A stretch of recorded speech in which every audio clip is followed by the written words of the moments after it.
Un día como hoy debemos celebrarlo con muchas antenas y con mucha energía. Además, hoy tenemos como 4 o 5 eventos astrológicos en simultáneo. 4 o 5 eventos que nos están llevando a tener una relación con el universo, a mirar hacia arriba, a conectar hacia la parte más sublime. Cómo podemos estar interpretando algo macro, porque cuando hablamos de planetas, cuando hablamos de constelaciones, cuando hablamos de una luna llena, pues efectivamente estamos hablando de algo macro, algo que está muy lejos, muy fuera, eones, incluso años luz de nosotros en cuanto a distancia se refiere. Pero qué impresionante el impacto que de manera circunstancial y sincrónica tiene con nuestra psique. Todo eso macro que está pasando afuera, cómo se interpreta con nuestro micro.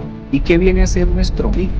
Nuestra forma de pensar, nuestra forma de ver. Un pensamiento mío es muy micro, tan así que solo me pertenece a mí, y si yo lo tengo en mi cabeza, eso es algo micro, pero que resuena con el macro. Entonces, qué bello poder a través de la astrología viva interpretar y darle palabras a los acontecimientos que se relacionan entre algo macro y entre algo micro. ¿Qué es lo que ocurre en esa relación de la neurona en relación a lo que está pasando en el universo? Hay 5 puntos y hay 5 signos en la astrología donde Venus hace conjunción con el Sol.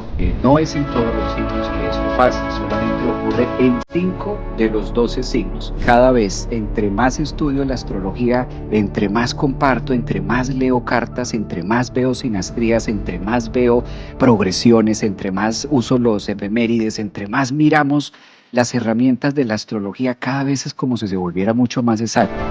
Lo que pasa es que dice un viejo refrán, no hay peor ciego que el que no quiere ver. Entonces, cuando a veces vemos a Dios, pues nos asustamos.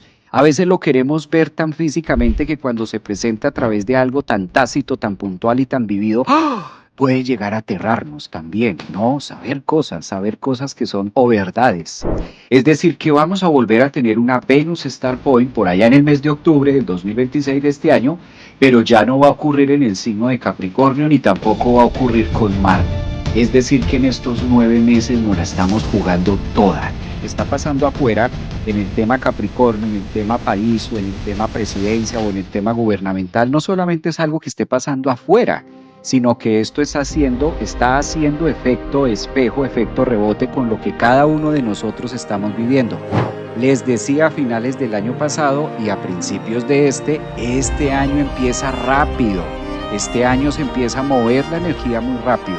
Por eso no es un año para descansar, es un año para estar muy activos y mirar qué más nos va contando estas energías planetarias. Bueno, Piscis del zodiaco, ascendentes, soles y lunas en Piscis. Todo el estelium de Capricornio corresponde en la casa 11. Piscis a mostrarse, a los grupos, a la vida, a renacer. Piscis ya no excuse, no excuses, no excuses. Zero tolerance, está diciendo Neptuno y Saturno a finales de Piscis. ¿Qué quiere decir esto, piscianos? Que es momento de brillar, ¿sí? Capricornio, Mercurio, Marte, Venus. Es momento de brillar en las alturas de la casa 11.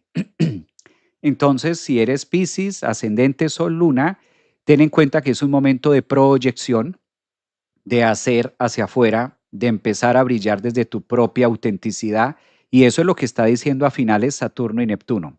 Tu planeta regente, como bien sabes, es Neptuno, que ya está a puertas, saliendo de tu signo para no volver en una gran cantidad de años, que por lo menos ya, si eres Piscis, Luna o ascendente, por lo menos en esta vida ya no te va a corresponder tener más a Neptuno allí. En las futuras sí, en las venideras encarnaciones sí, sí que lo vas a volver a tener. Por eso es mejor hacer la tarea con Piscis. Mejor hacer la tarea con Piscis. ¿Y qué es hacer la tarea con Piscis? Empezar con todas las herramientas, empezar con tu espiritualidad, empezar a brillar con disciplina. Tanto Stellium en Capricornio le está pidiendo a Piscis, hey, no mercy, aquí no mercy, no excusas.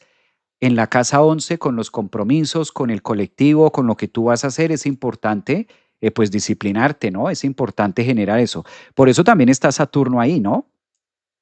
Saturno, que es el planeta regente de donde está ocurriendo todo el estelium en Capricornio, está ahí encima de tu planeta diciendo cómo lo vas a hacer, cómo lo estás haciendo, qué tan comprometido estás con tu propia capacidad de brillo y qué tan comprometida estás para salir a hacerlo, Piscis, ¿no?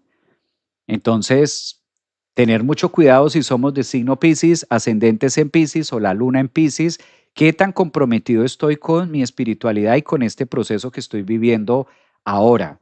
Entonces, como Piscis a veces muy piscianos por allá. Entonces Saturno dice, pues eso está chévere, pero bajemos, anclemos también la energía en Piscis y en cintura, ¿no? Esta conjunción que está viviendo Saturno-Neptuno en Piscis también son puntos de hasta dónde yo mismo tengo la capacidad de exigirme.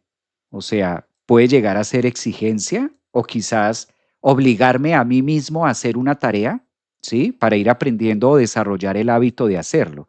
Eso es mucho Saturno con Neptuno, ¿sí? Neptuno es la imaginación o la ilusión de poder hacer algo y Saturno es, sí, pero eso, si no hay disciplina, si no hay constancia, si no hay hábitos, cada vez vamos a estar más lejos de poderlo ver realidad. Entonces es como también disciplinarse un poco, exigirse más, prácticamente. Dicho de otra manera, son meses, es una semana también para Pisces de mayor exigencia, compromiso y hasta donde priorizar, es la palabra que estaba buscando mi cabeza. Priorizar, hasta dónde voy priorizando todo esto que yo quiero hacer de grande o esto que yo quiero mostrar, hasta dónde para mí Pisces, ascendente o luna Pisces, es una prioridad y que es una prioridad que llueve, truene o relampaguee, se hace, punto, y para mí es un no, no negociable. Hasta dónde yo Piscis, ascendente en Piscis o luna Piscis, me adoctrino y digo, esto no lo negocio porque hace parte de la ilusión, de mi deseo, de mi Neptuno, de mi forja de vida, de mi demás. De otra cosa, si Piscis se desvía y Piscis desvía la atención, pues siempre va a haber algo afuera, la teja, el perro, el gato, el vecino, algo pasa afuera y entonces eso pasa a robar la prioridad de lo que me está pidiendo este stellium en Capricornio en la casa 11. Entonces, Piscis no es un regaño, pero sí una reflexión que nos está diciendo tanto Planeta en la 11 y sobre todo que ustedes tienen esta posición. De todo el zodiaco, el que tiene a Saturno en este momento, pues eres tú, Piscis. Entonces, pues así está la cosa. ¿Qué tanto compromiso hay con lo que yo quiero hacer o desempeñar en relación a? Si usted siente que lo está haciendo y usted dice sí, incluso a veces no quiero hacerlo, pero me exijo hacerlo. Sí, a veces no quiero levantarme temprano y me da pereza, pero digo no, vamos rápido a hacerlo y me levanto y lo hago con pereza y todo lo estoy haciendo. Eso es Saturno en conjunción con Neptuno. Con todo y esto me exijo y lo hago, con todo y que mi cuerpo no quiere. Esa es la exigencia de me está costando, pero estoy dando más. Me está costando esto, pero me estoy haciendo. Ya están las últimas, ya esto se va a pasar a Aries y ya va a tener un tinte distinto, pero está en el último minuto, ¿no? Entonces que no se nos queme el pan, que no se nos queme el pan saliendo del horno. Piscis, ahí es donde está la energía.